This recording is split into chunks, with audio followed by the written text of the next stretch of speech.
हे बघा, बाबा घरी नाहीत तर किती जबाबदारीनं वागतात माझी. हे मशीन घेऊन मी खूप मोठी चूक केली असं वाटते. कारण हे डबल काम मला करावं लागतं. 4 दिवसाच्या पावसानं किती हाल झाले.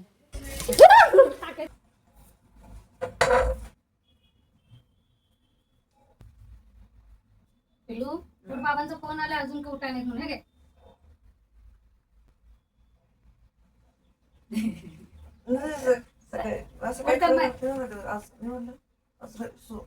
आज पेपर आहे 8:30 वाजता मला समजणार होतं का बाबाचं नाव घेतल्या घेतल्या उठलेत पोरं. पण असावं कोणाची ना कोणाची तरी भीती मनात पोरांच्या असायलाच पाहिजे. तर नमस्कार मंडळी, कसे आहात? तर आजचा दिवस तुम्हाला खूप छान सुंदर जाऊन तुमच्या मनातली सर्व इच्छा पूर्ण होत. तसं तर आज सुट्टीचा दिवस रविवार होता. नील जर झोपला ना तर 11-12 वाजेपर्यंत जोपर्यंत उठवत नाही ना तोपर्यंत उठत नाही. आणि मग त्यानंच आता रात्री सांगितलं होतं काहीही करून मला 9 वाजता उठव. कारण कसं वेळानं उठलं का नाही मग दुपारनंतर कधी वेळ जातो त्याचा त्यालाच कळत नाही. मग सुट्टी असल्यासारखं वाटत नाही मनाला. त्यामुळे त्याला 9 वाजून गेले होते म्हणून उठवाय गेले होते पोरांना. तर इथं आईने देवपूजा केली होती. इथं ट्रॉलीज अडकत होती म्हणून बघितलं. थोडंसं कसं काय होतं कटड्यावर कण ते पाणी भांडी वगैरे घासताना धुताना कणी वरंगुळ येतात ते पुसत होते. खाली पातेलं अडकलं ते काढताना कणी शेतवड असल्यामुळे उंदीर यायला चालू झालेले आहेत. तसं तर पहिलं माझ्याकडे उंदीर नव्हती. कशी माझी मांजरं 2-3 असायची त्यामुळे कणी उंदीर वगैरे असं येत नव्हते. साप पण सहसा कणी फिरत नव्हते. कारण मांजराचा आवाज असला की साप उंदीर वगैरे येत नाही. पण जसा चार्ली आला आहे ना तसं मी मांजर बाळगायचं बंद केलेलं आहे. म्हणजे एक पिल्लू आणलं होतं. चार्ली कसा होता मग ते असताना काय करायचं नाही मी इकडे तिकडे किचनमध्ये गेले की नाही त्या पिल्ल्याला धरायचं आणि असं तोंडानं हेंड करायचा. आणि आवाज आला की मी बाहेर बघायला गेली की परत त्याला खाली ठेवायचं आणि शांत जणू काय ह्यानं केलंच नाही काय असं बसायचा. म्हटलं चुकून मारून टाकेल त्याला, असं दात वगैरे लागलं तर, म्हणून मी ते दुसऱ्यांना देऊन टाकलं. त्यानंतर काय मी मांजर वगैरे बाळगलं नाही. त्यानंतर बाहेरची सुद्धा मांजरं येऊन चालत नाहीत. 1-2 मांजरांना ह्यानं डायरेक्ट मर्डर केलेलं आहे खरं सांगायचं तर.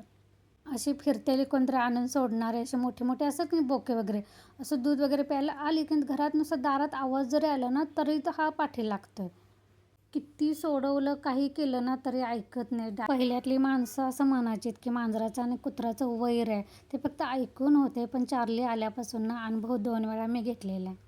सकाळचं सुट्टी असल्यामुळे आज काय गडबड नव्हती. तसं तर रात्रीचं कणी थोडंसं शिल्लक होतं. चिकन आणलेलं ते फक्त चपात्या करायच्या होत्या. त्यामुळे इथं कणी ते बघा पाण्यानं 4च दिवस फक्त पाऊस होता. तर ते विकतचे ते कोंड्यात छोटेसे ते पॉट आणलेले कसं असं थेंब थेंब साठलेले काळे डाग पडलेले पाण्यानं. तर ते सगळं घासून घेतलं. खिडकी वगैरे घासून घेतली. ते मॅट वगैरे पण घासलं नव्हतं बरंच दिवस. म्हटलं आज रिकामा वेळ आहे तर ही कामं करून घ्यायची. कारण रोजच्या सकाळच्या गडबडीत कणी ही अशी कामं होत नाहीत.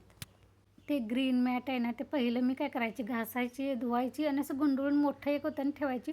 तर ते गुंडळलेलं असलं कारण ते वाळलं की तसं इतकं टाईट असं व्हायचं ना तसंच आकार त्याचा राहायचा. तर याने म्हटले तसं नाही ते धुतलं ना असं सरळच ठेवायचं. त्याला जसं आकार देईल ना तसं ते मॅट असं गुंडळून बसतंय. त्यामुळे हे सगळं घासलं आणि तसंच कणी पसरवून ठेवलं होतं. खिडकीवर कसं ते माझे लाकडी खिडकी असल्यामुळं असं तुकडे तुकडे वगैरे निघतात उंदराने असं काढल्यामुळं ते चांगलं नाही. ते सारखं ते फरशी घातलेलं खराब व्हायचं म्हणून मी ते मॅट असं कट करून लावलेलं आहे.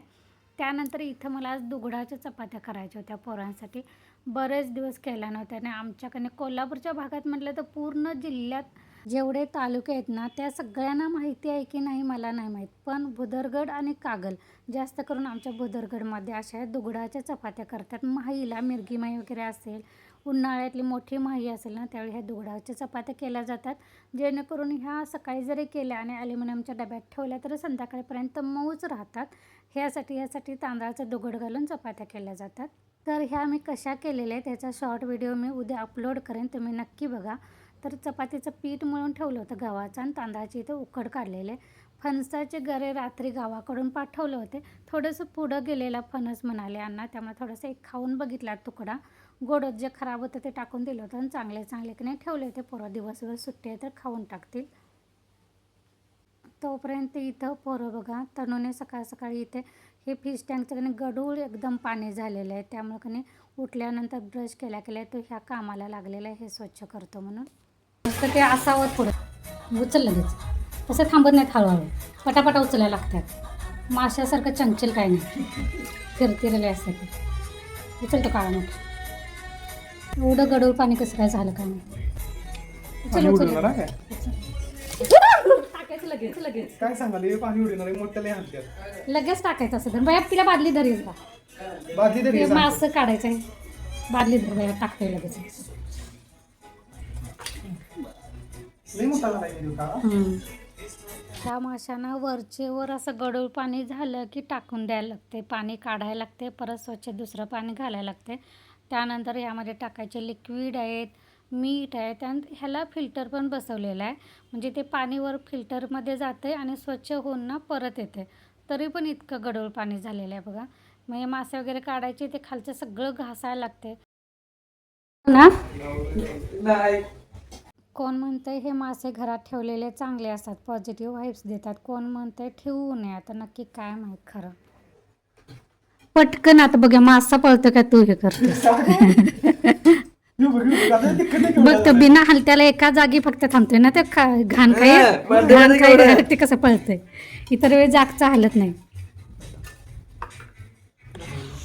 जीवावर आलं की ते पण किती पळतंय बघ आता हे किती वर्ष माझ्याकडे आहेत माहिती आहे पण माझं तर असं काहीच खराब झालेलं नाही आहे तरी असं इथं पोरं सगळं ते आवरायला लागले तोपर्यंत इथं मी दुगड पण बनवून मळून घेतला होता आता म्हटलं चपात्या करायच्या कारण नाश्ता काहीच केला नव्हता आणि तनुने ब्रश केला आहे तर तो कसा चहा वगैरे घेत नाही तर दूध पण नको म्हटला तो उठल्या लगेचच त्या फिशच्या कामाला लागलेला आहे नील मात्र त्याला किती पण 11 वाजता उठू द्या 12 वाजता उठू दे नाही तर दुपारी उठू दे पण उठल्या ब्रश केला की त्याला चहा अर्धा कप का असते ना लागतोच त्यामुळे तो काही लवकर जेवणार नाही पण म्हटलं चपात्या करून घ्यायच्या आज मी नाश्ता पण बनवला नव्हता कारण वेळानंच आम्ही सगळे उठलो होतो त्यामुळे म्हटलं डायरेक्ट जेवण करायचं आणि जेवायचंच ह्या चपात्या अशा आपण रोजच्या ज्या चपात्या असतात घडी करून करते तशा नाही करायच्या आपण पुरणाची पोळी कशी करते तशा हे चपात्या करून घ्यायच्या असतात थोडासा वेळ लागतो हे सगळं प्रोसेस करायला पण चवीला छान लागते आणि कधीतरी नॉनव्हेज सोबत वगैरे कधी छानच लागतात ह्या चपात्या तुम्ही जर आमच्या कोल्हापूरच्या भागात कधी यात्रेला माहीला वगैरे आला असेल ना तर तुम्हाला हे दुगड्याच्या चपात्या दिसेल आता हल्लीच्या बायका काही करत नाहीत म्हणजे हे सगळं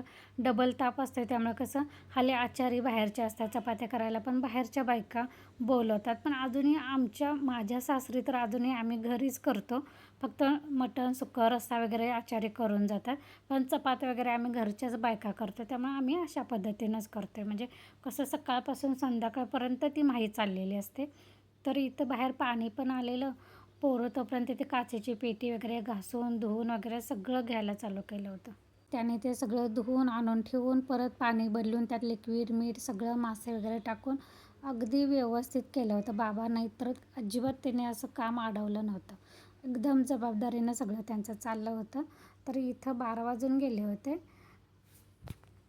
चपात्या वगैरे झाल्यानंतर मी टॉयलेट बाथरूम वगैरे साफ करून घेतलं त्यानंतर इथं मी तनुला वगैरे जेवायला वाढलं होतं आणि इथे आता रात्रीच्या 2 भाकरी शिल्लक होत्या नीलला पण फोडणीची भाकरी आवडते आणि मला पण आवडते म्हटलं भाकरी शिळी तशीच राहण्यापेक्षा दोघांना मस्तपैकी त्याच तव्यामध्ये भाकरी फोडणीला दिली आणि आम्ही दोघांनी नाश्ता केला कारण आम्ही दोघं वेळानं जेवणार होतो त्यामुळं हे बघा हे मशीन घेऊन मी काही चूक केली असं वाटतं पहिलंच होतं तेच बरं होतं पहिल्यात कपडे स्वच्छ निघत नव्हती पोरांच्या शाळेच्या कॉलर वगैरे शर्टचं वगैरे असं घासायला लागत होतं म्हणून हे नवीन घेतलं मुलकाचं महाग घेतलेलं आहे गरम पाणी वगैरे सगळं ह्यामध्ये धुता येतं तरी पण हे शर्टचे कॉलर वगैरे काखेत असते ना ते हातानंच घासावं लागतं नाही तर मशीनमध्ये स्वच्छ निघत नाही तुम्हाला जर ह्यावर काय उपाय माहिती असेल ताईनं तर मला नक्की सांगा कारण घेतलेलं मशीन तर आता वापरायलाच पाहिजे आता ही कपडे मी सकाळी गरम पाण्यामध्ये भिजत घातली होती आता जवळजवळ 1.5-1.5 तास झाला असेल